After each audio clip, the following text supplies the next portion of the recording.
ko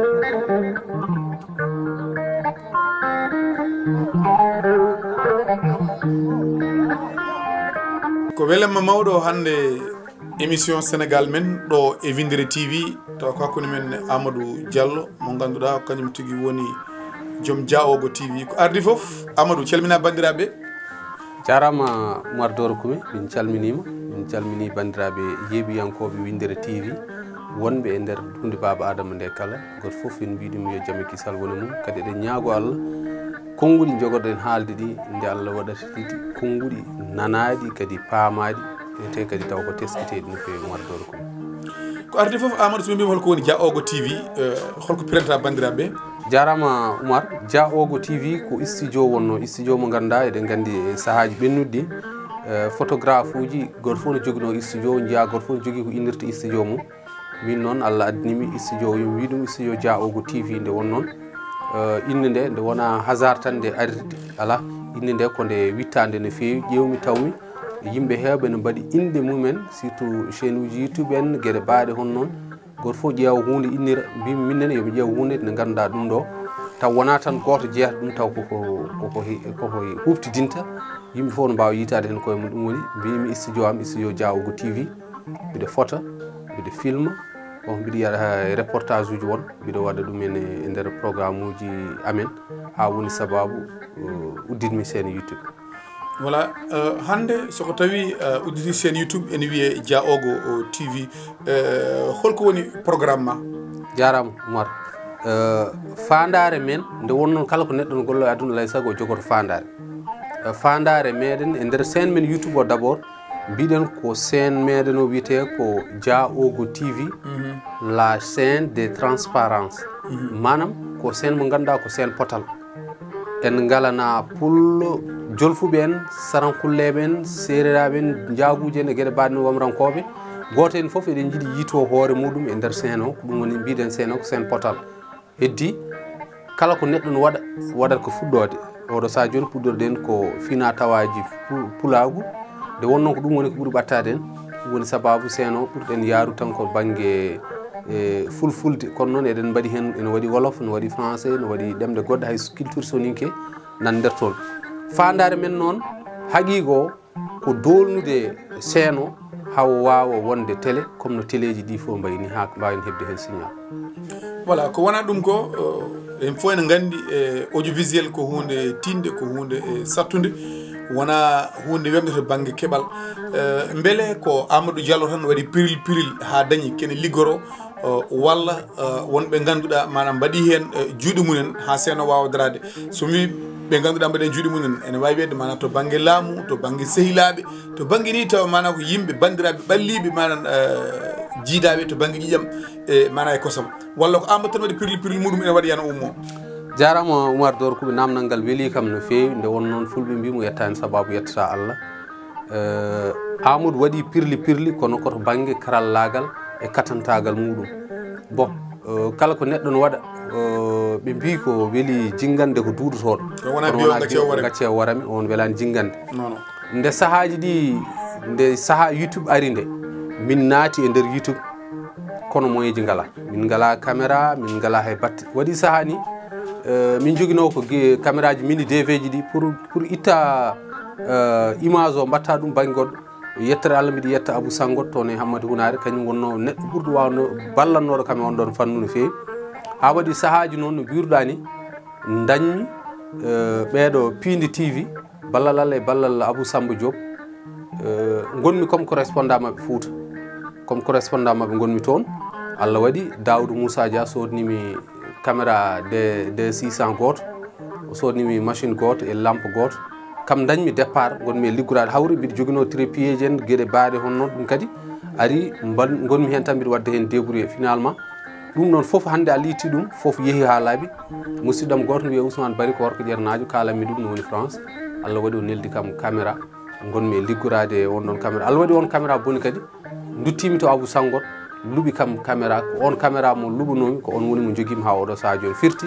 ko débrouillé tan mbaɗen mais mi ala matériel. d' accord beele so tawi ene waɗa golle e baaɗe dani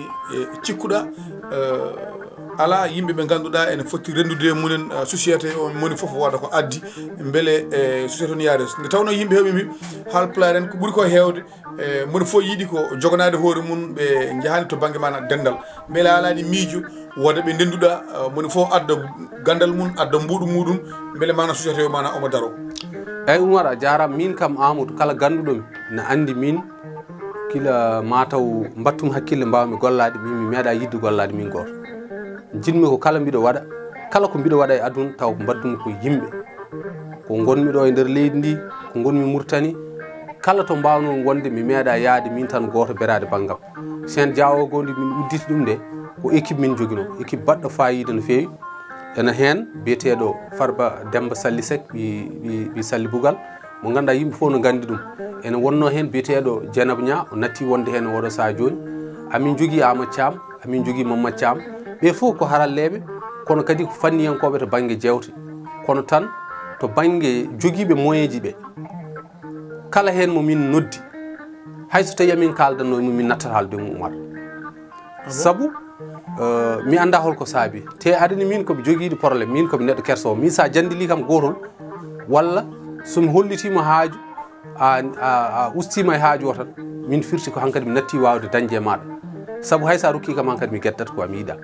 ko noon mbawmi ɗum waɗi mbiɗa yamɗi kini e wiide yo ƴewde pour yimɓe wallidiɓe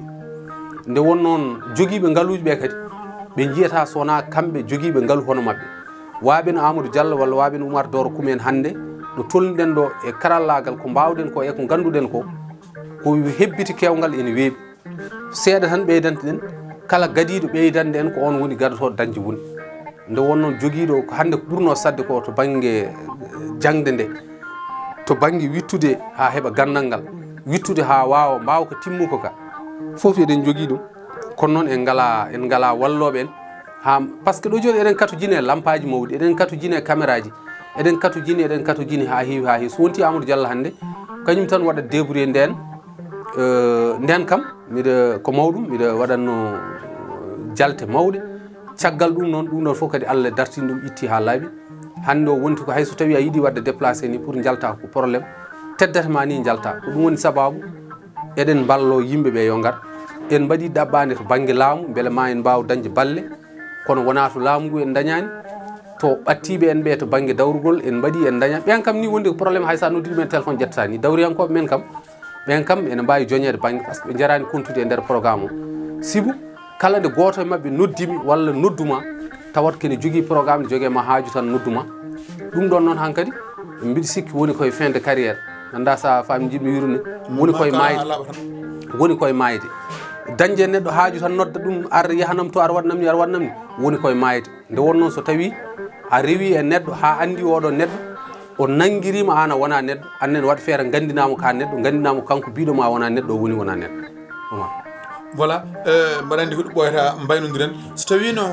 hande ene woodi message fort mo mbaɗɗa mo poɗɗa wadde faade e bandiraɓe soit que bandiraɓe dilloɓe banggue politique walla ni ɓe ganduɗa taw ko hatanteɓe joom ngaaluji en walla ni enɗen ma e hoore muɗum saabu an hande e oɗo chaîne mana mo mbaɗɗa biteɗo yeeso vraiment sa heeɓino hande mana gay joyi tan so jeeyama aɗa wawi wadde mana départ moƴƴo ko gonga scène o ko c'est sérieux ko gonga scène o ko scène moni foof ene jogui hen gueɗal kono kadi kala ko jiiɗa ene woodi jomumen sabu hunde so yama jaogo tan wonko firti ko jawɓe e ko nandi hen voilà message fort mo mbatta faade e yimɓeɓe e balle ɗe ɓe poti e daranade yimɓeɓe ɓe poti daranade ha mana darna won mana gollorɗe won yimɓeɓe mbawa liggade hen kadi leñdi kadi wawa ɓamtade leñol ɓamto hen hol message mbatta en tout cas eɗen jiiɗi message men ɓurɗo forde kono mbiɗani Oumar a gayni haala ka bandiraɓe foof eɗen jiiɗi balla en kono ɓurɗen yidde walla en ko jawɓe ɓe kadi en mbirani yoɓe ballu en pour nde eɓe ɓuuri lejji keddiɗi kono noon fulɓe mbi kala lañƴo tekkinat banggue mum nde wonno neɗɗo foof ene yiiɗi kala ko umme mum wiya ko kañum woni sababu ha ndeɗo ɓamtare waɗi mbiɗa yiiɗi bandiraɓe fof yo ballu kono noon message fort walla ballal ɓurgal mawnude ngal jinmi umro koye bandiraɓe men jawɓe surtout mbiɗa waɗa lancé oɗo appel e pelle jawɓe ɗe ko wayno il paraît que oɗo saaha won deftere wotere e bindata tarikh jawɓe a jarama Oumar mbiɗa winda deftere tarikh jawɓe presque deftere nde gasi mbiɗa ɗamini so Allah jaaɓi kamɓe koye mabɓe mbawa wallude en ha deftere nde wawa yettade e condition ngaji moƴƴi walla wona e condition ngaji moƴƴi yalta no foti yaltirni inchallahu rabbi ɗo e sahaji paaɗi dabɓi tan ma deftere nde yaltu inchallah deftere nde ko tarikh jawɓe kadi ko tarikh gongira e gonga tarikh kadi goɗɗo mo ganduɗa yimɓe hewɓe bindano ɗum ɗon ɗum woni ko jiɗɗen bindude kadi en bindi ɗum presque ma yaltu no hannirta ni Oumar yidde wi tan bandiraɓe men surtout pelle jawɓe ɗe ko wayno fedde jawɓe ɗen ɗum miijo ko wayno kisal ndungu beele urguel ko wayno kawral dumguel dadde ko wayno fedde yiɗɓe Cheikh Oumar an taw ko jawɓe gueɗe baɗe hono noon pelle jawɓe dal kewɗe ɗe ganduɗa hay so tawi mi limtani ɗumen vraiment mbiɗa yiiɗi ɓe mbaɗa hen juuɗe mabɓe jawɓe noon ene jaaji saabu cuuɗi jawɓe eɗen mbawi cuuɗi fulɓe ɗi pop no potiri jalti koye suudu jawɗo kala biyowo mbimi sene welma sene mettuma koye nder jawɓe jaltuɗa kadi inchallahu rabbi so deftere nde aroyi ma goto hen foof wawa andude holno yaltire e leñol jawɓe ngol leƴƴi keddiɗi pop no jaltire e leñol ngol ma yimɓe gandu ɗum no fewi ko ɗum woni sababu jiɗɗen beele bandiraɓe men jawɓe ne mbaɗa hen juuɗe mumen ballen oɗo studio Diallo TV haw wona studio mo ganduɗa keptinaɗo e nder aduna o foof hay so tawi wona pour nde télé ɗe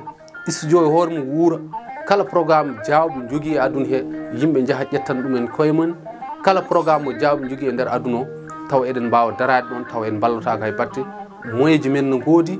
matériel no woodi transport no woodi kala ko cohluɗen taw eɗen mbawa heɓ ɗum ɗum ɗon noon wawi wallude ɗum Oumar Doro Kume ko jawɓe mbaɗe mbatto ɓe mbaldata e ñamade d' accord konngol ma e Winndere-tv Winndere-tv ko ñaganade ɓe Allah hono ko ñagantoɗen Diallo TV ko yo Allah rokkuɓe ɓe daña signal yo Allah rokkuɓe ɓe daña auto ji ha heewa Allah rokkaɓe ɓe daña galleji mawɗi e nder Dakar ɓe daña antenne aji kewɗi e nder région ngaji ɗi nde won noon Tidiane an hewno wiide leñol wona ha sigi mi sikki on mbaddino hen yewtere kala nde daariɗa mbaɗanɗa leñol ma ko poɗɗa waɗan leñol ma ko tan leñol ngol daroto yomma heeɓe noon hannde ene nodda ene mbiya leñol ngol wallani en leñol ngol waɗani ni wattan an kay wattan poɗɗa wadde ko wattan so tawi neɗɗo tawima hen ne moƴƴi so tawanima hen an kam kontu tan continue hajuji ma gona e liggade liggey ma so Allah jaaɓi yimɓe foof bondata hay so tawi yimɓe foof moƴƴidani Winndere-tv Allah jarama on jarama min beltanimon kadi yo Allah wurno Winndere-tv wurno wonɓe e Winndere-tv ɓamta Winndere-tv ha aduna o foof wawa suwade nden ɗon windere